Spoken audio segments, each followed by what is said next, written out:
Fred Warner, contract extension. Lock him up. $595, $40.5 million in guarantees.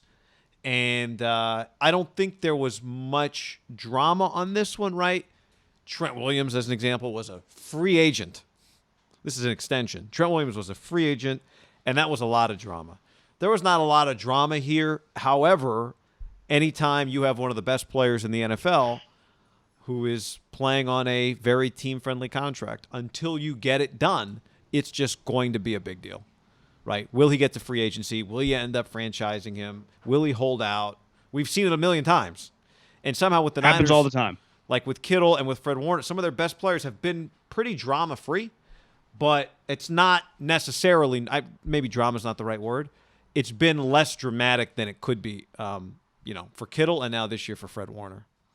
Well, and wouldn't you say it typically it can get ugly when a guy's a non-top pick because they haven't made the money, right? And I'm not saying Khalil Mack and Aaron Donald held out and they were top 15 picks. I mean, Khalil was the 5th overall pick. So it can happen to anyone. But it made sense. Michael Thomas, was it 2 years ago, was like a second-round pick. He's like, I want my bread.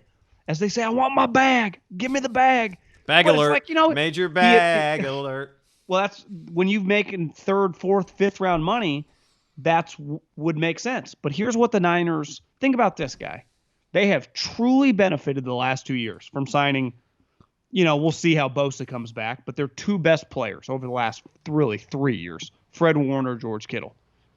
If you average how much money they will make over the life of their time with the Niners, hopefully these guys are lifelong or, in their primes, 7, 8, 10 years, whatever. Those first 3 years were so cheap.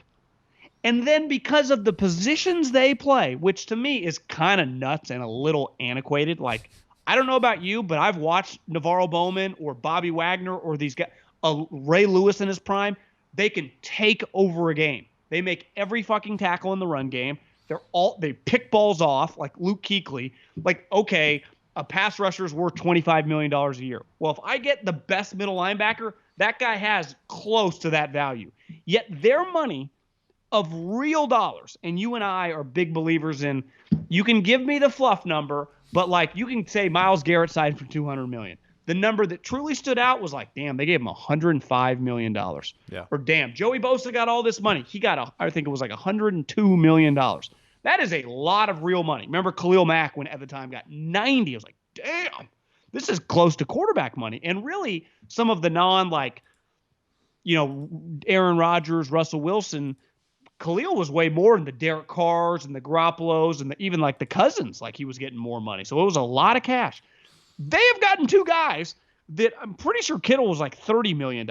This guy's 40.5 guaranteed. You're talking 70 overall for 2 guys. Because listen, the game is violent and guys can get injured and then they're not the same player. We know that. So they are on the hook for their 2 best players for not that much money. And part of it is just there's just some luck involved that, one, they nailed 2 picks that were non-first and second rounders, so the guys were cheap. And then they play positions that just are based on comps that are like Travis Kelce. You can't convince me is the best contract in the NFL. You can't convince me otherwise. He catches 100 balls a year. He's arguably the second best player on the second best team in the league. He dominates. No one can cover him. And he makes a quarter of like what Amari Cooper makes in guaranteed money. How does that make any sense, guys? It doesn't. And I don't understand. I mean, I do understand it's hard for NFL players to create a change. But it's like, wild. would you rather have Joey Bosa 100 guaranteed or Fred Warner 40 guaranteed? It's not even a question. It's not. I mean, Jimmy Garoppolo's got 74 guaranteed. So there's your $70 million right there. But I'd even put 100%. I didn't put quarterbacks in their own category. But if you're just going to play defensive players, Jalen Ramsey, $70 million. Yeah. So Jalen's awesome. Von Miller but just was at the price 70. point. In practical guarantees, not guaranteed at signing. But that's what we're talking about here with Fred, right? 40.5 is his practical guarantees. Yeah, it's money that he's really going to see. Yeah. Someone in the chat, Mr. Urtaza, says Waller is so cheap for the Raiders. That's another one. But But like Kelsey's been paid multiple times now, and he's still cheap. That's what's crazy about it. And Waller signed a deal well before he became a star. It was like smart business, really, on the Raiders' part.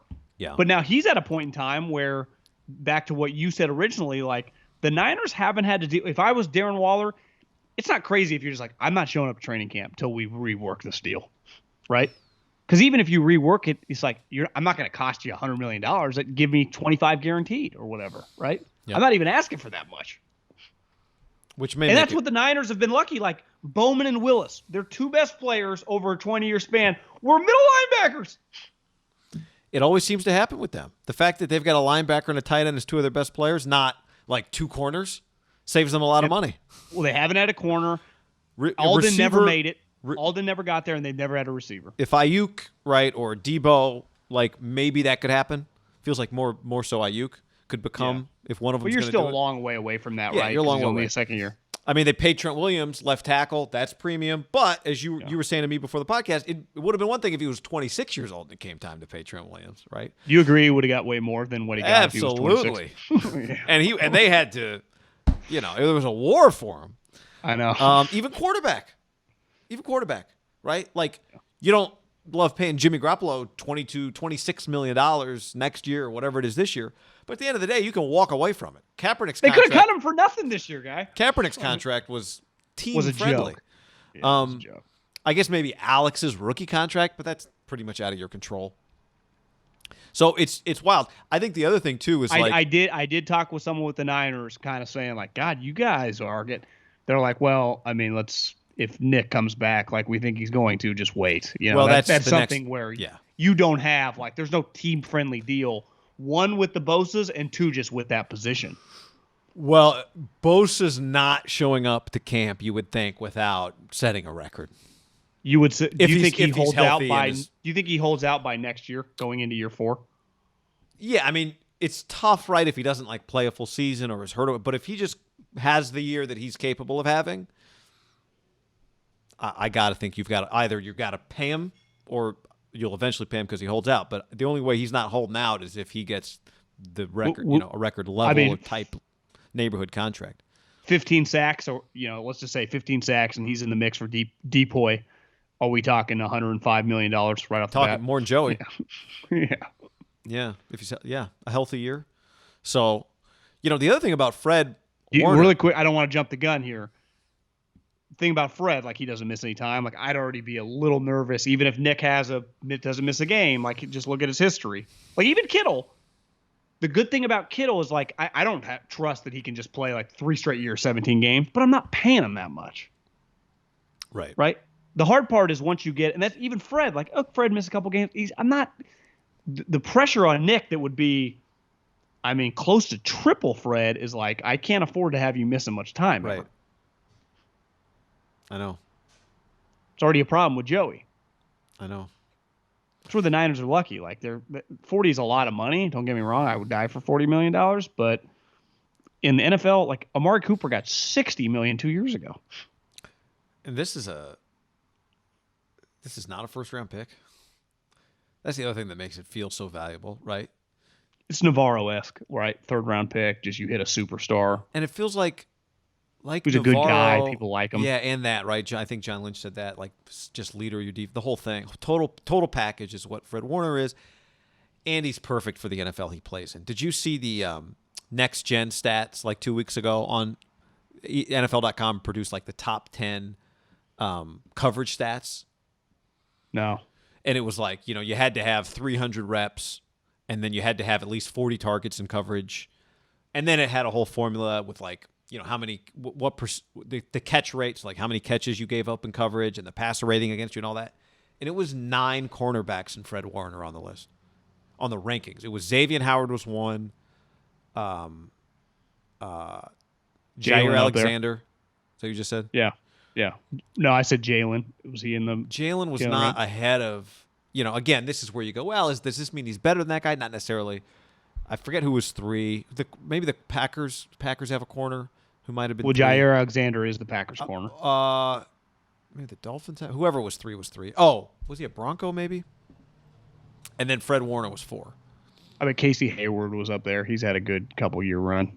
I don't even know what team he's on now, but the point is, like, in for the modern NFL, this guy just has a skill that's at his position. Well, I have a couple friends. I have a couple friends in the NFL that don't quite understand because most people openly talk about how the linebacker position is not as valuable, obviously, as left tackle, pass rusher, sweet corner. And it's like maybe guys like us out here are jaded, but I've had a front row seat for Bowman, Willis, and just now this guy, and they dominate the game. Like, they just dominate the game. And it's not just like, just fill in the hole against the A-gap run. No, like you said, he covers, I don't know, what does every team have now? Tight ends and catching running backs? Like, this guy is, like, honestly, Luke Kuechly, I feel a little bad. He would have been so dominant in, like, the more of the game spread out. Like, he came in when it was still really physical, and he was awesome. Which he fits that, Can you too. imagine him right now? I mean, he would have been sweet. Ray Lewis, like, these guys that already were big and physical and can handle the run. Like, could you imagine peak Bowman in 2021? He would look like fucking Giannis out there. It'd be like, he's killing people. And he was back then. John, on the stream, I forgot to share the video with you, but just go to the YouTube. You'll be about 10 seconds behind. Actually, I can share it with you. Hold on. One sec. But since you mentioned, if you're going to mention Navarro Bowman, I mean, we have to talk about, John. Pick of the stick. Yeah, there we are. There. For people who have missed it, this is, we haven't talked about this in a while. You go look at Navarro's. You go look at the pick of the stick, and Haberman and Middlekauff are right there on the sideline, watching it all happen.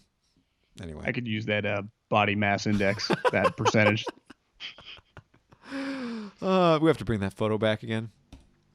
Anyway, no, but you're right. I mean, there are only a handful of guys you would say. I'm sure we could ask somebody who played 10 years ago and they could name us, or 20 years ago or 30 years ago, right? There's always a few guys that could play in every era, but here's what we know about Fred Warner. He's perfect for this era. And the other thing, you said it, we probably haven't spent as much time on this. This is something John Lynch mentioned.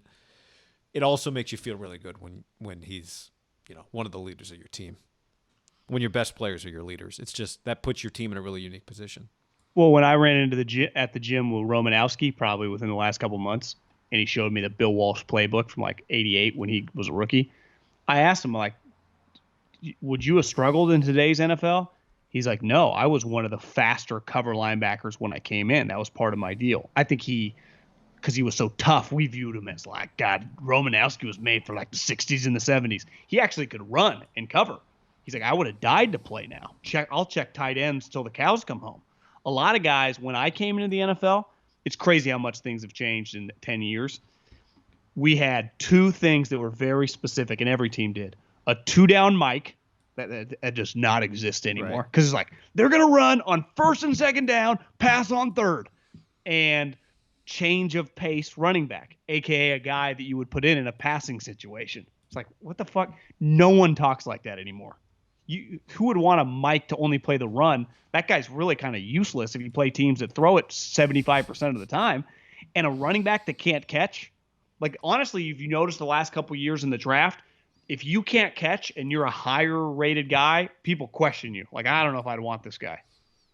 He can't catch. And the irony is, we're not talking about that was a knock on Ronald Jones with the Bucks. Like, can he catch? Right? Because I thought he was going to be a really good player, but you want him to be a guy, and I think he's been okay, but because my comp to him, I remember, was like Jamal Charles, and people were like, well, Jamal Charles was made to catch. Yeah. And Jamal Charles is a guy way ahead of his time.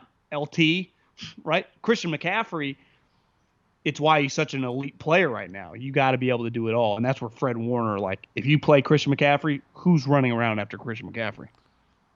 I mean, Josh Jacobs had 45 targets last year. You got to be able to catch. Right? And that's not even close to. Dalvin Cook had 54. Gio Bernard had 59. I'm not going in order. I'm just jumping around. James White had 62. David Montgomery had 68 targets. Kamara had 107. Zeke had 71 targets. Like, if you had to guess, if he can stay healthy, Clyde this year, could he get 90 targets? Edwards-Helaire?